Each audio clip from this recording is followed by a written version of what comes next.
आज के इस आधुनिक युग में हमारा समाज जहां एक और आधुनिकता की ओर तेजी से बढ़ता जा रहा है, जहां गांव शहर का रूप लेते जा रहे हैं, गांव के कच्चे मकान तथा छोटी छोटी दुकानें बड़ी बड़ी बिल्डिंग तथा मॉल का रूप लेती जा रही हैं, वहीं आज भी कहीं ना कहीं एक विश्वास अभी भी लोगों के मन में बसा हुआ है, जो सभ्यता के आरंभ से ही चला आ रहा है। मनुष्य कहीं ना कहीं किसी न किसी रूप में उस दिव्य शक्ति को नमन करता आ रहा है जिसे वह देख भी नहीं सकता। वह उस अदृश्य शक्ति को कैसे नमन करे, इसके बहाने भी उसे खुद ही ढूंढने पड़े। उसी परंपरा को हमारा समाज आज तक निभाता चला आ रहा है। ईश्वर एक है और उसमें विश्वास करने का लोगों का बस नजरिया अलग अलग है। कोई पूजा करता है तो कोई नमाज पढ़ता है, कोई गुरु ग्रंथ साहब का पाठ करता है तो कोई प्रभु यीशु को याद करता है। इन सब की बुनियाद एक विश्वास पर टिकी है और इसी विश्वास में कहीं ना कहीं से अंधविश्वास ने जन्म ले लिया है। अंधविश्वास लोगों के मन की ऐसी धारणा जो अज्ञानता, जादू टोना, अज्ञात डर, छींकना, बिल्ली का रास्ता काटना, भाग्य पर और सुनी सुनाई बातों से है।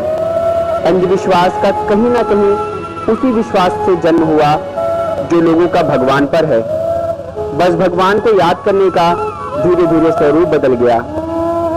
जब कोई परंपरा चल पड़ती है जिससे हमारी आस्था जुड़ी हुई हो तथा उसमें लोक रुचि हो, लोकहित की अनेक क्रियाकलाप जुड़े हों, तब लोग उस परंपरा को निभाने लगते हैं। भारत एक ऐसा देश है जहां की 60% आबादी गांवों में रहती है, जिसमें से 40% लोग अशिक्षित हैं। अशिक्षा एवं गरीबी से जूझ रहे इन लोगों को यदि बुखार या अन्य कोई भी छोटी मोटी बीमारी हो जाती है तो वे सोचते हैं कि उन्हें किसी की बुरी नजर लग गई या किसी बुरी आत्मा का साया उस व्यक्ति पर आ गया है। इसी मनोधारणा के कारण लोग तुरंत तांत्रिक या किसी बाबा के पास जाते हैं। लोग यह कहते हैं कि उन्हें भूतों ने जकड़ लिया है, या जिन लोगों का इलाज नहीं हो पाता था तब उस समय लोग एकांत में ले जाकर या किसी सुनसान जगह पर ले जाकर तांत्रिकों द्वारा झाड़ फूंक कर इलाज कराने लगे। बदलते समाज के साथ इसका नाम भी बदल गया। लोगों ने इसे काला जादू, दुआ ताबीज का नाम दे दिया। वहीं श्रद्धालु किसी न किसी बहाने इस दिव्य शक्ति से अपनी परेशानियों का बखान करने लगे।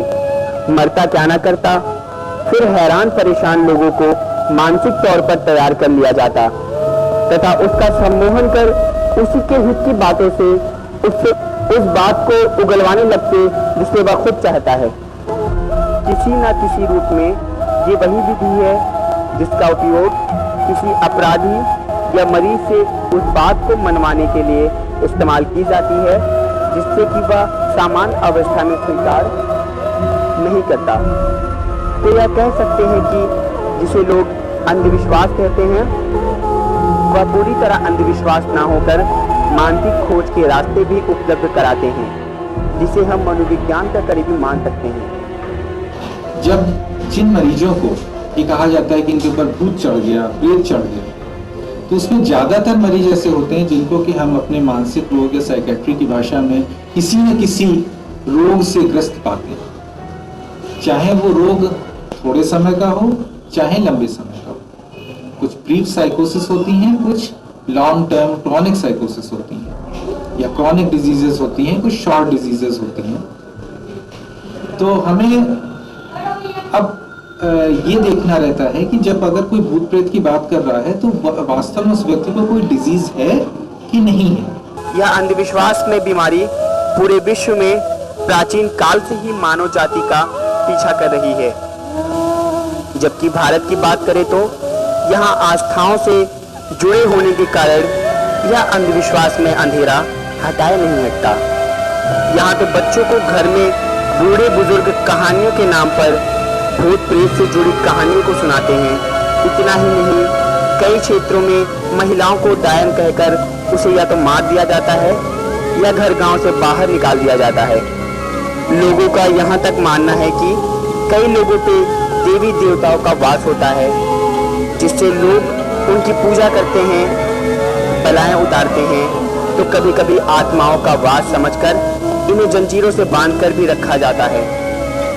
ऐसे ही लोगों के अंधविश्वास के कारण कई तांत्रिक तथा बाबा झाड़ फूक के नाम पर लोगों से पैसे ऐंठते हैं, लोगों को बेवकूफ बनाकर अपना काम निकलवाते हैं।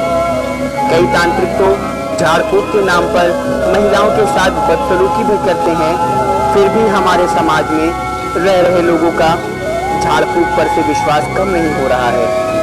कभी कभी तो ऐसा होता है कि लगातार झाड़ फूक कराने से व्यक्ति का दिमागी संतुलन इतना बिगड़ जाता है कि उसे अपनी परवाह तक नहीं रह जाती, जिस कारण वह सड़कों पर इधर उधर घूमने लगता है, डर डर की ठोकरें खाने लगता है।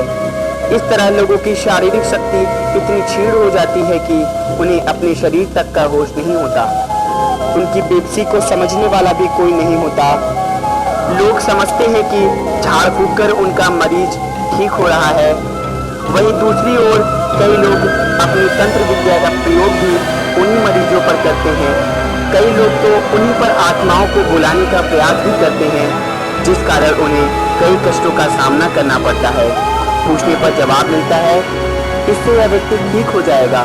कोई यहाँ फूक झाड़ नहीं होती, यहाँ सिर्फ बाबा का फूल और पानी काम देता है। सभी मजहब के लोग आते हैं यहाँ। हर मजहब के लोग, अभी वो देखिए सरदार जी यहाँ हैं, बैठे उनके घर में तबीयत खराब लेके आए, हिंदू मुसलमान, यहाँ कोई ऐसा फिरका नहीं जो ना आता हो। और ये यहाँ का सिलसिला ही ऐसा। डॉक्टर क्या जाते हैं, डॉक्टर कहते हैं हमारे समझ में नहीं आता तो भाग के यहीं आते हैं। डॉक्टर लोग कहते हैं जाओ चले जाओ वहाँ दरबार में, तो यहाँ फायदा हो जाता है। अपने अंधविश्वास के कारण ही लोग रामायण, कुरान, बाइबल, ग्रंथ साहब को भूलकर नए भगवान का निर्माण करते हैं, जैसे बरम बाबा, अगिया बेताब, बामती माई, विरहाना पीर इत्यादि। उन्हें पूजते हैं, उनके रास्ते पर चलते हैं, जो उनके खुद के बनाए हुए नियम होते हैं। वो नियम, वो परंपरा जिनका ईश्वर से कोई संबंध नहीं होता। अंधविश्वास तो अपनी चरम सीमा पर उस वक्त पहुंच जाता है जब व्यक्ति अपने स्वार्थ की पूर्ति के लिए किसी दूसरे बेजुबान प्राणी की बलि तक देने को संकोच नहीं करता।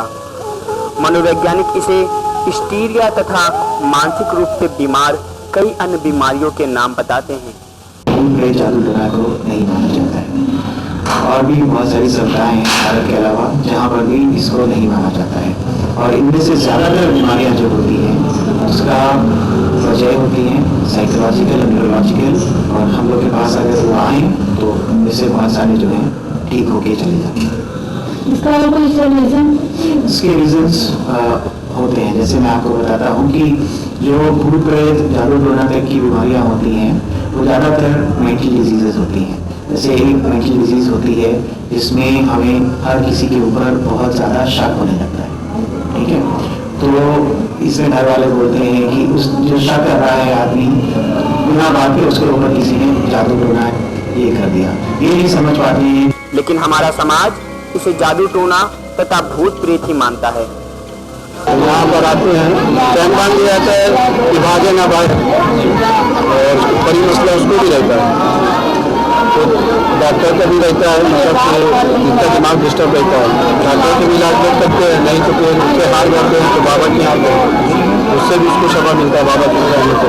मेंटली डिस्टर्ब जिसको कहते हैं, जिसको लंजे में बांध के लगते हैं। लोगों का अपना सुध बुद्ध तक खो देना, जिसमें उन्हें ये तक ध्यान नहीं होता कि वे अपना सर पटक रहे हैं या कितनी और अजीब हरकत कर रहे हैं। सदियों से चली आ रही ये परंपरा आखिर क्या है? व्यक्ति की मानसिक बीमारी या जादू टोना, भूत प्रेत? ओम चामुंडाय नमः, ओम चामुंडाय